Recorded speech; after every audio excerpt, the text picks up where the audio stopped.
يهده الله فلا مضل له ومن يضلل فلا هادي له واشهد ان لا اله الا الله وحده لا شريك له واشهد ان سيدنا ونبينا ومولانا محمدا عبده ورسوله صلى الله عليه وعلى اله واصحابه وعلى كل من اقتفى اثره واهتدى بهديه. اما بعد، يا عباد الله واماته، اوصيكم ونفسي بتقوى الله فاتقوا الله واعبدوه. اعبدوا الله ولا تشركوا به شيئا واعلموا ان المصير مصيرنا جميعا الى الله، والى جنه او الى نار، واقامه فلا وعن، وخلود فلا موت. Chers frères, chers sœurs, nobles serviteurs et servantes d'Allah, après la louange à Allah, Seigneur des mondes,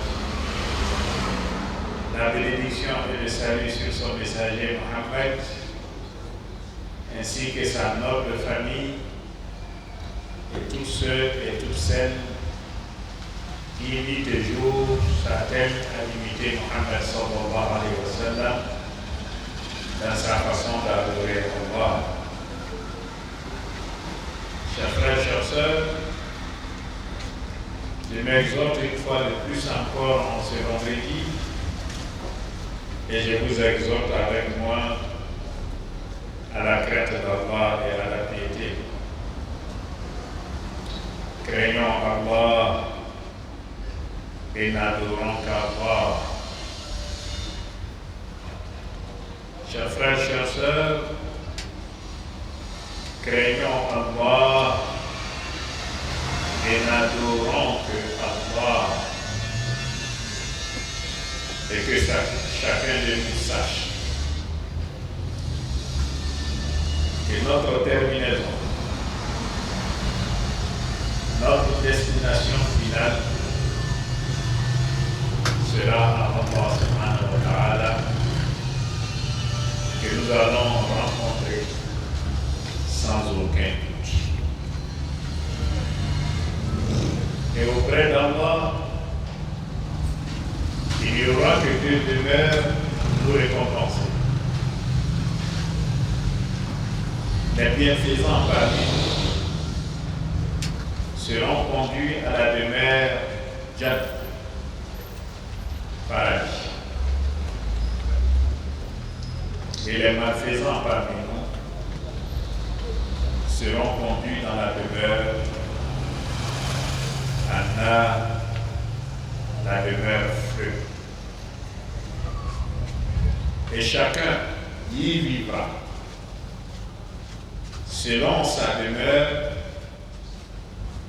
éternellement et indéfiniment. Chers frères, chers sœurs, nous devons comprendre que nous serons seuls face à Allah subhanahu wa ta'ala ce jour-là. Seuls. Ces jours-là, nos liens de famille ne seront d'aucune utilité pour nous. Nos richesses ne seront d'aucune utilité pour nous. Nos biens matériels et financiers ne seront d'aucune utilité pour nous. Seul notre foi, c'est-à-dire notre croyance en Allah, la seule et unique divinité, sera prise en compte. Et par la suite, notre engagement dont nous avons fait preuve, notre engagement dont nous avons fait preuve dans la vie de ce monde, dans le sens de cette foi-là en Allah. Et c'est pour cela qu'à la veille du mois de Ramadan, le mois où Allah subhanahu wa ta'ala fera beaucoup de faveurs, accordera beaucoup de faveurs à ses serviteurs et ses servantes. Le mois pendant lequel même le sommet de celui qui jeûne est équivalent à une prière de Nawafil lorsque il est en jeûne et dans le sens propre du mot jeûne. Je ne dis pas en carré, mais je dis bien en jeûne. Et le jeûne, Inch'Allah, le vendredi prochain, nous allons en faire le titre de notre sermon. Chers frères, chères sœurs, je recommande donc aux hommes parmi nous d'être des hommes, des véritables hommes dans le sens de la préparation de ce mois de jeûne. Et je vais demander aux femmes parmi nous, dans le sens de la plénitude aux femmes, à être des femmes et préparer dans leur féminité ce mois de Ramadan qui va bientôt apparaître. Être homme, c'est avoir à l'esprit qu'on est le chef de famille, le responsable de toute la famille devant Allah subhanahu wa ta'ala. Et se souvenir que c'est nous qui serons interrogés au sujet de nos épouses, au sujet de nos enfants, au sujet de tous ceux qui vivent sous notre toit et donc sous notre autorité. Quand quelqu'un vit sous ton toit, tu es responsable de cette personne. Voilà pourquoi il ne faut pas permettre à n'importe qui de vivre chez soi. Il ne faut pas accepter n'importe qui chez soi. Il ne faut pas laisser faire n'importe quoi chez soi. Cette responsabilité incombe aux hommes. Deuxième chose, les charges matérielles et financières sont de la responsabilité de l'homme. Ne soyons donc pas irresponsables vis-à-vis de nos responsabilités. Organisons-nous à permettre à nos familles de pouvoir survenir aux besoins nécessaires pour l'accomplissement du mois de Ramadan dans le jeûne. Chers frères, chères sœurs, c'est très important. C'est très important. Il faut que les hommes sachent assumer leurs responsabilités sur le plan financier pendant ce mois de Ramadan. Ne laissons pas nos épouses, nous servir n'importe quoi qui peut invalider notre jeûne. Parce que le jeûne, nous ne savons pas si ça sera notre dernière année de vivre un mois de jeûne. Et donc, ne laissons pas des choses de par notre légèreté ou de par notre irresponsabilité venir nous faire perdre le mérite de ce grand mois, le mois des grands mérites. Nous ne devons pas perdre cela. Et cela nécessite une préparation au plan que je viens d'énumérer. Être homme, c'est être responsable de la femme. Être homme, c'est être le patron de son épouse. Je ne dis pas le maître, mais je dis bien le patron, le chef. C'est cela être un homme. Ne soyons pas donc des poltrons. Dans notre vie conjugale, n'ayons pas devant nous l'appareil génital des hommes et être les femmes dans le foyer.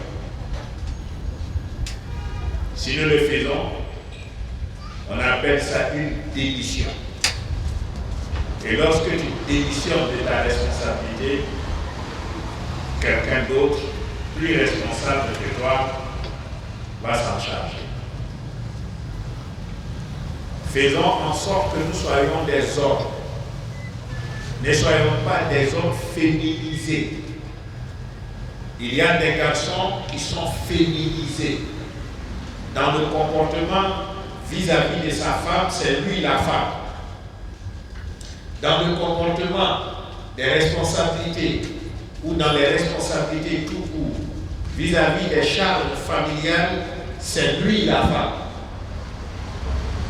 Il ne faut pas accepter ça. Faire cela, c'est perdre son statut d'homme. Et en perdant notre statut d'homme, nous sommes donc les poltrons. Ça veut dire que les femmes vont nous commander, les femmes vont nous exiger leur volonté, alors que ce ne sont pas les femmes qui vont répondre de nous, ni de la vie familiale vis-à-vis d'Allah subhanahu wa ta'ala, le jugement d'elle. Donc, un garçon féminisé, en malinqué on dit, il a manqué la baraka. Un garçon féminisé, on dit que la baraka ne t'accompagne pas. Ça veut dire que Dieu n'est pas avec toi. Quand on dit que tu n'as pas la baraka, ça veut dire que Dieu n'est pas avec toi. Donc ce mois de Ramadan qui arrive, prenons désormais à partir de ce mois de Ramadan nos responsabilités en tant que garçon, en tant qu'homme, en tant que chef de famille, en tant que responsable de la famille devant Allah subhanahu wa ta'ala. Faisons en sorte que cela ne nous manque pas. Et troisième chose, soyons les imams de la famille. Prenez l'exemple, le modèle d'une prière en groupe. Il y a un seul qui est devant tout le monde.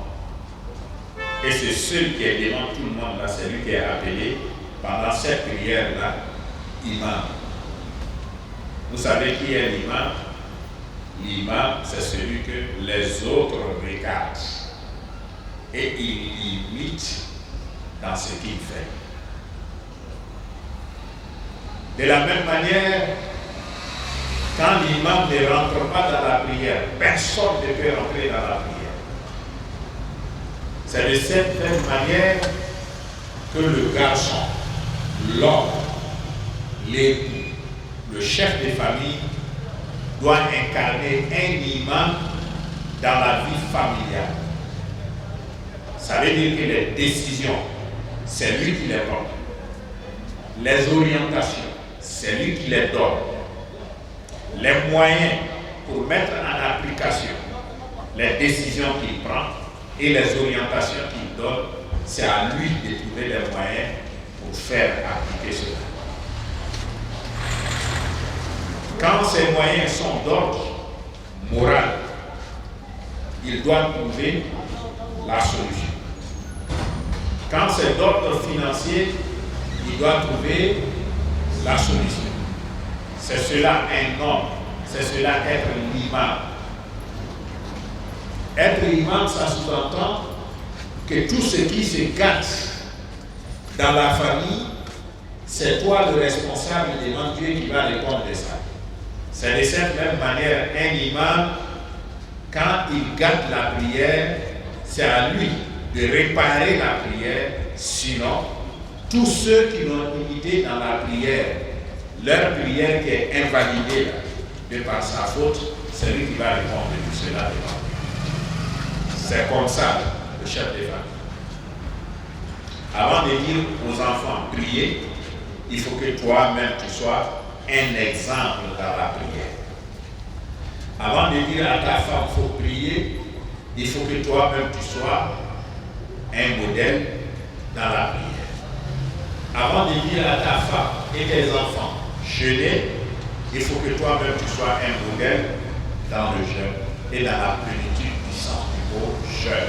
Inch'Allah, vendredi prochain, nous allons en faire le thème, n'est-ce pas, du vendredi. Parce que certains sont en carême, ils font le carême, mais ils ne font pas le jeûne. Car on donne la bonne famille. Donc carême n'est pas jeûne. Jeûne n'est pas carême. Ce que le musulman fait, c'est le jeûne. Le musulman ne fait pas le carême. Donc il ne faut plus dire à quelqu'un je suis en carême. Il faut dire je suis en jeûne. C'est le jeûne qu'un musulman fait. Car on donne la bonne famille. Et nous allons détailler cela, Inch'Allah, mais nous sommes aujourd'hui au stade de la préparation. Dieu nous a permis vraiment d'être en bonne santé jusque-là. Nous n'avons pas perdu nos facultés mentaux. Nous sommes bien portants. Nos glycémies dans nos corps sont à un taux où nous pouvons gérer. Mentalement, on n'a aucun souci. Il faut maintenant ouvrir son cœur à Dieu. Il faut ouvrir son esprit à Dieu. Il faut se décider et il faut s'engager. Parce que l'islamité, c'est à la fois un engagement qu'on prend vis-à-vis de Dieu et c'est de vrai aussi dans le sens de l'engagement que nous avons pris. Chers frères, chères sœurs, en introduction, voilà ce que je vais dire aux hommes que nous sommes, aux responsables des familles que nous devons être si nous ne le sommes pas, aux chefs des familles que nous devons être si jusque-là nous ne le sommes pas. Allah nous regarde. ولنبلونكم حتى نعلم المجاهدين منكم والصابرين ونبلو أخباركم.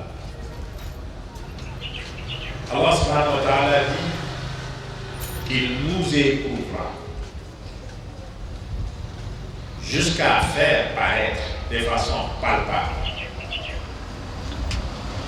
ceux qui font preuve d'engagement vis-à-vis de lui et qui luttent au quotidien pour se maintenir dans le sens de leur engagement vis-à-vis de lui.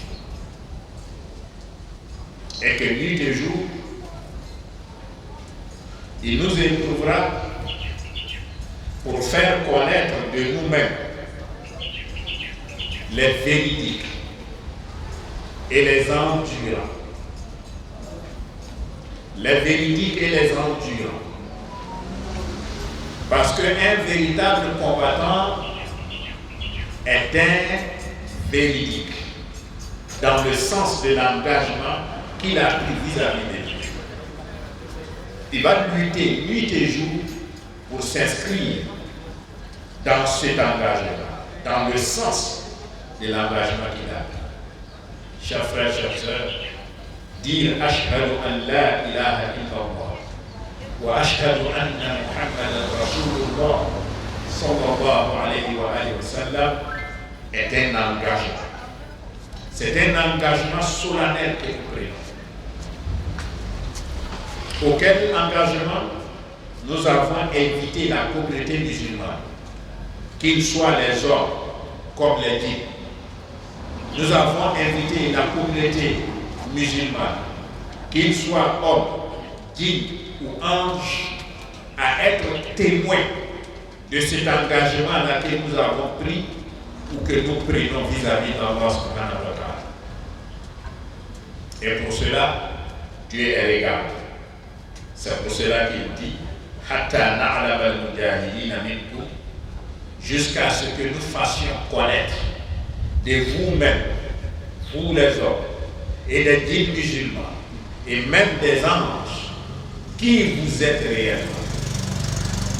Êtes-vous véridique dans l'engagement que vous avez pris, ou êtes-vous hypocrite? L'hypocrite, c'est celui qui dit quelque chose de sa bouche qu'il ne pense pas dans son cœur.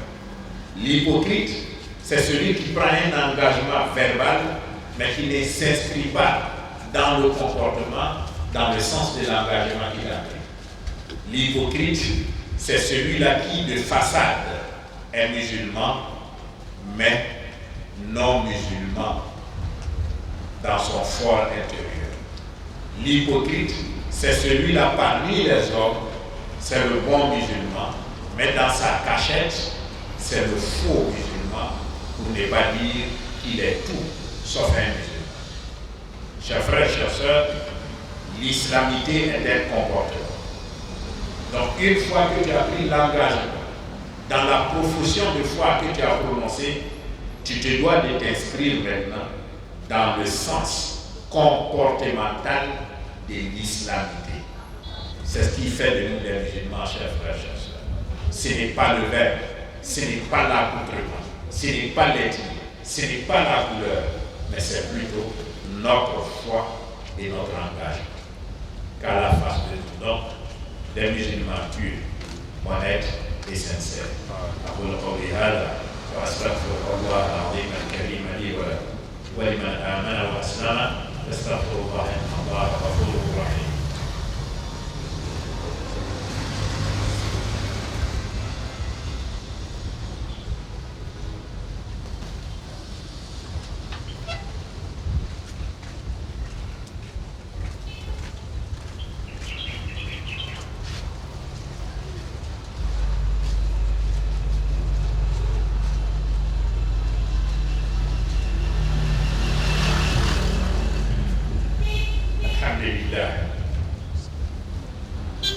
الحمد لله على جزيل منه ونعمه.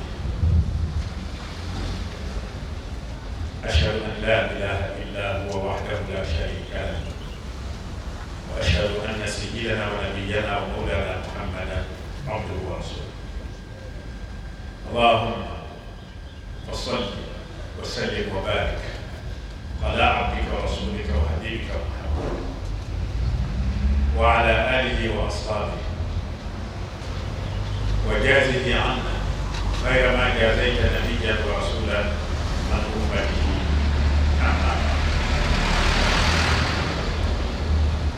Autour de nos sœurs, de nos mamans et de nos filles,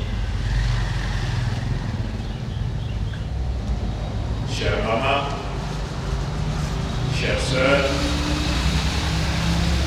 chères filles, soyez heureuses et satisfaites de votre statut de femme et d'épouse. Cela est un motif de satisfaction pour une femme musulmane digne de ce nom. Une femme musulmane digne de l'islamité doit être fière et satisfaite, non seulement de son islamité, mais aussi du statut de femme que l'islam confère à la femme musulmane. La femme musulmane n'a pas le même statut que la femme non musulmane. Donc la femme musulmane ne doit pas copier ce qui n'est pas de son monde, ce qui n'est pas de sa civilisation, ce qui n'est pas de sa foi, ni dans la compréhension de la vie, ni dans sa façon de mener sa vie. La femme musulmane ne doit copier la femme non musulmane. C'est deux choses différentes, c'est deux statuts différents, c'est deux modes de vie différents, c'est deux civilisations différentes. Quand tu veux être ce que tu ne dois pas être, tu vas en souffrir. Il ne faut pas chercher à être ce que tu ne dois pas être. Et c'est là que la majorité de nos sœurs, de nos mamans et de nos filles commettent beaucoup d'erreurs. On se proclame, pour ne pas dire on s'auto-proclame musulman, mais dans cette islamité-là, on veut vivre comme une non-musulmane. Il y a un problème. Il y a un problème. Alors qu'Allah nous dit وَلِكُلٍّ جَعَلْنَا شِرْعَةً وَمِنْهَاجًا. Allah dit dans ce monde, nous avons prescrit un itinéraire de foi et un itinéraire de pratique pour chaque communauté. Regarde comment j'ai traduit. Si tu te réfères aux traductions classiques que tu vas trouver écrites dans certains Corans traduits, tu n'iras pas dans le sens de ce que j'ai dit. J'ai dit bien. Un itinéraire dans la foi et un itinéraire, n'est-ce pas, dans la vie de foi qu'on mène. Les chrétiens ont leur route, les païens ont leur route, les athées ont leur route, et les juifs ont leur route, et les musulmans ont leur route. Chacun de nous a sa mode de vie, a son chemin. C'est le chemin qu'on appelle Al-Minhaj, la voie tracée par Dieu pour chaque communauté. Il a tracé une voie pour les Juifs. Il a tracé une voie, n'est-ce pas, pour les chrétiens. Il a tracé une voie pour les païens. Il a créé une voie pour les athées. Et il a créé une voie pour les musulmans. Et en matière de foi, c'est-à-dire de croyance, chacun a sa voie de croyance. Il ne faut pas laisser pour toi aller t'agripper sur celui des autres tout en t'auto-proclamant musulman. Non. C'est le problème de nos mamans, ça. C'est le problème de nos sœurs, ça.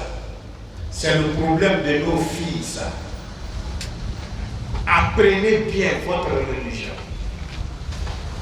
Tu ne trouveras pas de femme sur cette terre en temps normal qui est consciente de son islamité, et qui s'est engagé dans sa foi musulmane, tu ne verras pas une femme sur cette terre plus épanouie, plus libre qu'elle,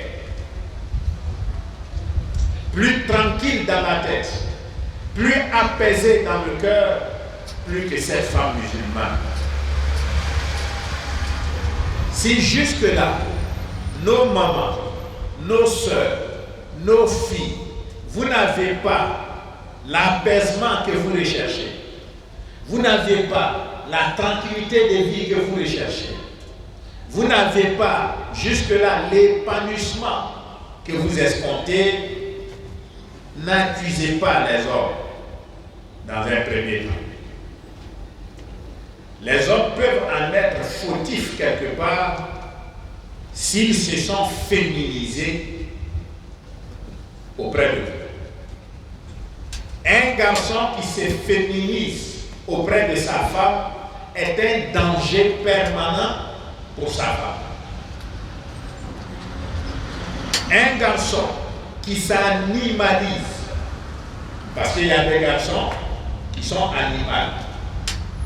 Quand tu dis ça, ça paraît choquant, ça paraît violent. Non, regardez dans le sens du comportement de l'animal. Ne voyez pas le corps et le physique de l'animal. Ici, je fais allusion au comportement de l'animal. Ce n'est pas une insulte. C'est une vérité. Un garçon qui s'animalise est un danger permanent aux côtés de sa femme. Alors qu'en général, les garçons qui ont laissé le chemin se comportent de ces deux manières. Soit c'est un animal humanisé, ou bien un animal dans la forme d'un humain, ou bien c'est une femme dans le corps d'un garçon. Ces deux types de garçons-là, il ne faut jamais accepter de te marier à lui. Il ne faut jamais accepter de lui donner ta vie.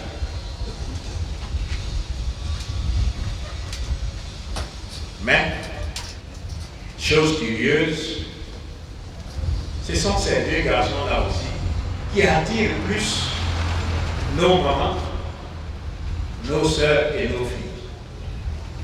Voilà pourquoi leur problème ne finit pas, parce que ça ne peut pas finir. Elle ne vit pas sa vie avec l'homme qu'il lui faut en tant qu'une femme musulmane. Elle n'a pas lié sa vie à la personne indiquée. C'est ce qui explique toute cette souffrance. Et vous voyez, le plus souvent, les femmes sont pressées de nous entendre, nous les imams, pleurer pour elles, parler aux hommes pour elles. Oui, c'est notre devoir de parler à tout le monde, mais enseigner à chacun ce qui doit lui être enseigné. Vous m'avez entendu dans la première moitié du sermon, mais cette seconde moitié du sermon est réservée encore à vous les femmes, parce que voilà les deux types de garçons qui vous attirent. C'est un garçon animal dans un corps humain que vous aimez. Si ce n'est pas lui, c'est une femme dans le corps d'un garçon que vous aimez. Voilà votre problème. Tant que vous ne sortirez pas de cela, vous n'allez jamais être épanoui dans votre vie. Vous n'allez jamais mener une vie tranquille. Vous ne retrouverez jamais l'apaisement. Sinon, la femme musulmane a été élevée par Allah, honorée par Allah, tranquillisée par Allah, à tel point que la fonction que Allah lui-même a donnée à la femme pour la mettre à l'aise ne la permet même pas d'aller dehors pour aller chercher quoi que ce soit. C'est étant à la maison que la femme gagne tout.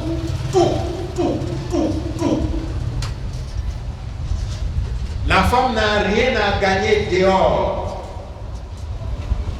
Quand la femme, tu te mets dehors, tu t'es exposé comme un agneau dans une jungle. Tu deviens une proie et une proie facile. C'est pour cela que vous êtes dévorés par les hommes animaux. Vous êtes dévorés nuit et jour. Parce que vous-même, vous avez quitté le cadre dans lequel Allah subhanahu wa ta'ala vous a mis. Vous avez dit non, vous ne voulez pas ça. Parce que vous voulez être des femmes dans des corps d'hommes. Alors que Dieu vous a demandé de rester femme dans votre corps de femme. Mais vous vous dites non, nous sommes des femmes, mais dans le corps, mais nous on veut être des garçons. Regardez un peu, simplement. Tellement vous voulez ressembler aux hommes que vous avez commencé à vous habiller comme les hommes. Pantalon, t-shirt, chemise, cravate d'homme, etc., etc. Vous vous coiffez comme les hommes. À tel point que par moment, tant qu'on ne vous approche pas très bien, on ne peut même pas savoir si vous êtes garçon ou femme. Parce que souvent vous êtes dans les culottes, n'est-ce pas? Vous êtes dans les body. Hein? Tout ce que les garçons exposent, vous exposez cela aussi. N'est-ce pas? Faites le constat avec moi. Hein? Deuxième chose, vous voulez tellement ressembler aux garçons que vous faisiez maintenant de la chirurgie. Il y en a même qui se transforment carrément en garçons. Vous allez blâmer vos seins et d'autres choses de vos corps pour devenir des garçons, même physiquement. On a quitté maintenant le stade de l'accoutrement. On est dans le corps physique. Vous subissez des opérations aujourd'hui pour devenir garçon. Troisième chose, vous avez quitté le cadre du travail qu'Allah a réservé aux femmes et vous vous êtes mis dans le cadre du travail des garçons. Vous voulez avoir le même travail que les garçons. Vous voulez avoir le même salaire que les garçons. À tel point qu'on dit maintenant, à travail égal salaire. Vous voulez être dans les instances de décision comme les garçons. Et le système que les athées ont trouvé selon eux pour contrer l'islam, c'est ça. Et dans ça, les juifs et les chrétiens les accompagnent. À tel point que toutes les orientations données sur le plan des lois écrites par nos différentes assemblées font la promotion de ce que je viens d'énumérer. On est passé de la reconnaissance du droit des femmes à l'émancipation des femmes. Aujourd'hui, on a fini avec l'émancipation des femmes. On est dans le combat de l'égalité homme-femme. Vous, les femmes musulmanes, vous vous êtes laissés aussi gagner par ça. Alors que c'est ça là votre problème. Tant que vous serez dans ça là, vous ne serez jamais heureuse. Jamais vous ne serez heureuse. Jamais. Jamais, tant que vous serez dans ça là, jamais vous ne trouverez le bonheur. Jamais. L'épanouissement que vous recherchez, le statut élevé que vous recherchez, jamais, tant que vous vous inscrirez dans cette logique-là, jamais vous n'aurez cela. C'est comme si on vous le donnait par la main droite et en même temps on vous l'arrache par la main gauche. Tu n'es pas garçon, tu ne peux pas vivre la vie d'un garçon sur cette terre. C'est pas possible. Si tu t'engages là-dedans, tu vas perdre ton statut de femme qu'Allah t'a donné et tu ne seras plus aussi garçon. Tu deviens quoi? Quelqu'un de perdu. Voilà pourquoi nos mamans, nos sœurs et nos filles aujourd'hui, dans leur vie, elles sont toutes perdues. Elles sont toutes perdues. Elles n'ont aucune orientation. Parce qu'aucun homme aujourd'hui n'arrive à faire leur bonheur. Aucun homme. Même quand elles vivent avec un homme, la durée, c'est en moyenne 10 ans. Tu vas entendre qu'ils ne sont plus ensemble parce que ça ne peut pas marcher. Autant on se marie, autant on divorce. C'est la souffrance que nous avons créée, ça. Aucune femme ne trouvera aujourd'hui un foyer stable. Tu sais pourquoi? Parce que la majorité des foyers aujourd'hui sont des foyers dans lesquels les deux partenaires viennent déjà chargés. Chacun a son problème d'argent, chacun a son problème d'enfant. Dans les foyers aujourd'hui, le plus souvent, c'est des familles recomposées. Soit la fille, avant de se marier, elle avait un enfant, ou 2 enfants, ou 3 enfants. Ou bien le garçon, avant de se marier, il a fait un enfant, ou 2 enfants, ou 3 enfants. Souvent même, de mamans différentes, souvent de papas différents. Et c'est après ça, maintenant, les deux vont se blaguer en se mentant entre eux. Puisque aucun d'eux n'est honnête au départ. On se fie au désir charnel qu'on a l'un pour l'autre et on est pressé de se marier sans analyser en profondeur ce que c'est le mariage, parce que le mariage c'est quelque chose qui doit être sans limite, qui ne finit pas. Quand vous vous mettez ensemble, c'est pour l'éternité. Mais est-ce qu'on analyse aujourd'hui le mariage sous cet angle? Non. Chacun vient parce qu'il est pressé. Regardez combien de fois les mariages dans les mosquées sont accélérés à la veille du mois de Ramadan. Chacun veut aller vite parce qu'il a envie d'écouter la chose. Si je m'en regarde.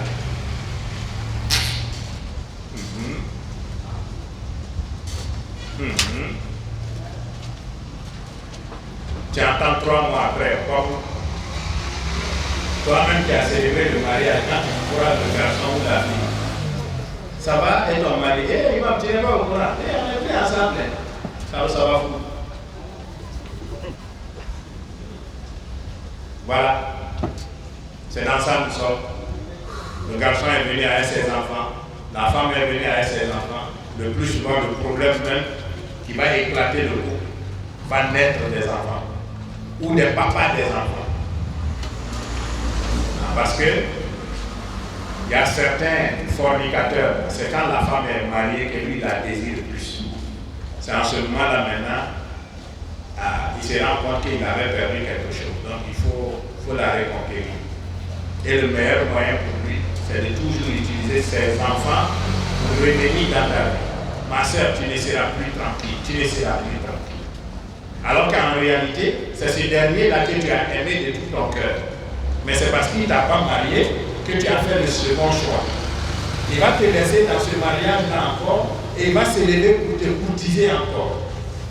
Tu vas te dire, bon, peut-être, j'ai réfléchi. Pendant ce temps, ton mari, lui, voit ce qui se passe. Pas pour. Mariage est terminé. Vous ne serez jamais heureux, hein? Nos filles, nos mamans, tant que vous allez épouser la doctrine juive, la doctrine chrétienne, la doctrine athée et laisser la doctrine islamique, vous ne serez jamais heureux parce que c'est une malédiction qui vous frappe. Tant que vous n'accepterez pas le statut qu'Allah vous a donné en tant que femme, fille musulmane, et que vous acceptez cela, vous vous inscrivez là-dedans, jamais vous ne serez heureuse. Waman yu'ud aw waman a'rad an dhikri rabbi fa inna lahu ma'ishatan danka. Toutes celles et tous ceux qui se détourneront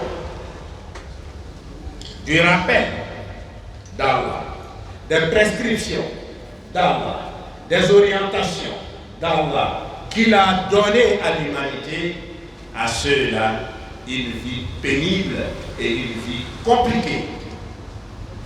Nos mamans, ne cherchez pas ailleurs.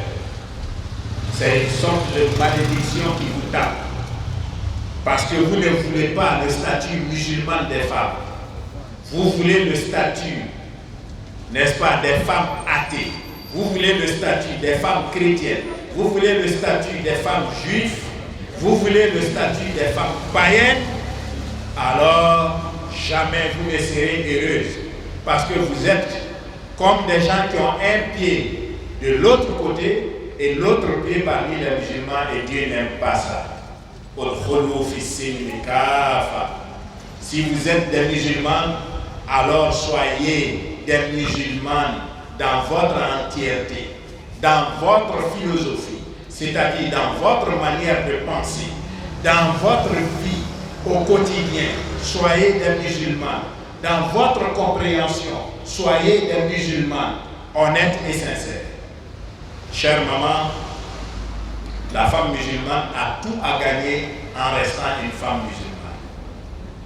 Et c'est ce que le messager Muhammad sallallahu alayhi wa sallam a dit à Shahba, la fille de Mu'adh.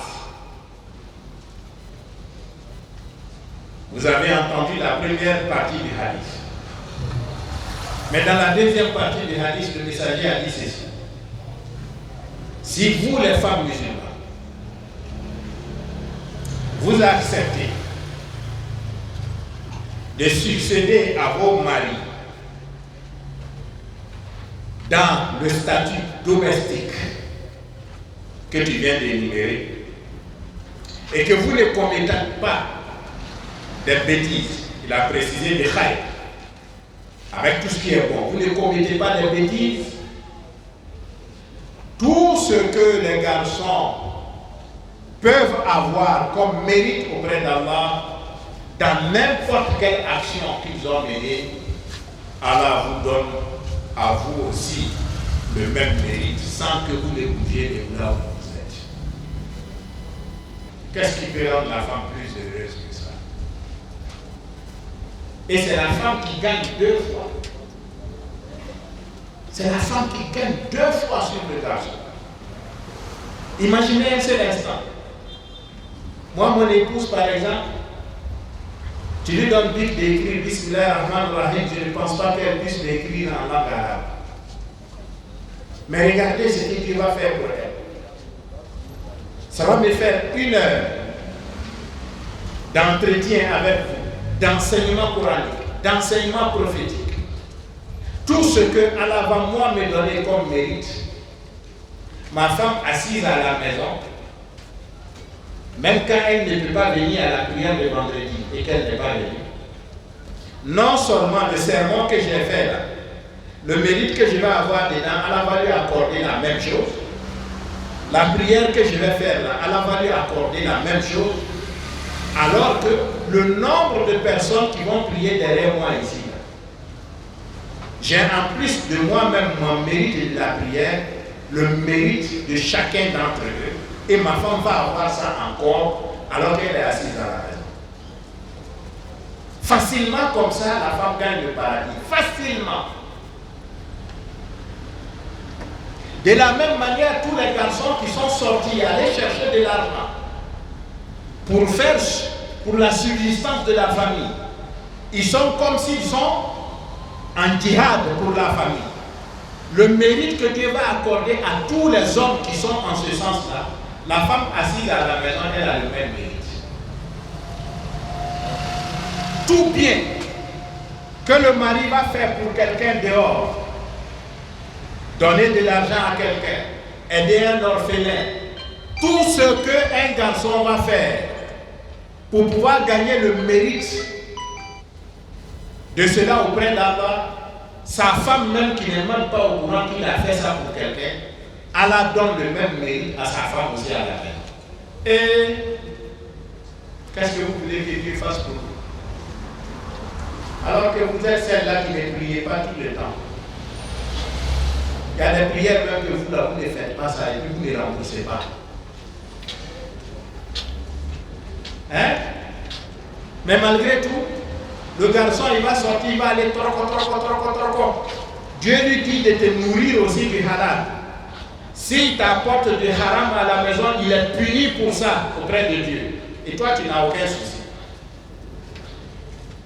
Quand il t'apporte aussi le halal à la maison, c'est pour nourrir qui? C'est pour toi te nourrir. Tu gagnes tout sur le garçon. Tu gagnes tout sur le garçon. Mais les femmes musulmanes d'aujourd'hui disent qu'elles ne veulent pas ça. C'est elles qui vont aller chercher l'argent béni. Quand tu leur poses la question, mais pourquoi vous êtes dans ça, ils disent que les garçons d'aujourd'hui ont démissionné. Les garçons ont démissionné parce que vous revendiquez leur statut. Tu veux être comme lui, alors donc ils démissionnent. Tu dis travail égal, salaire égal. Tu travailles, je travaille. Ce que Dieu a demandé à la femme, de rester à la maison et faire. Toi, tu es dehors, tu ne peux pas faire ça. Donc, nous sommes deux garçons qui nous sommes mariés, non? Si nous sommes deux garçons qui nous sommes mariés, donc les charges, on les partage entre eux. Si j'ai payé l'électricité, toi tu payes l'eau. Si j'ai payé le loyer, toi tu sors l'argent de ton poche. Parce que chez les athées, là, c'est comme ça, c'est partagé entre eux. C'est comme ça. Puisque c'est leur modèle que vous voulez, alors vous êtes dedans. Maintenant, quand les charges sont énormes, tu dis, ah, mon mari là, il a démissionné. On ne dirait même pas que c'est lui l'homme de la maison. Ne le même pas et quand on peut aller à la bête, il a laissé. Il a bête à la bête.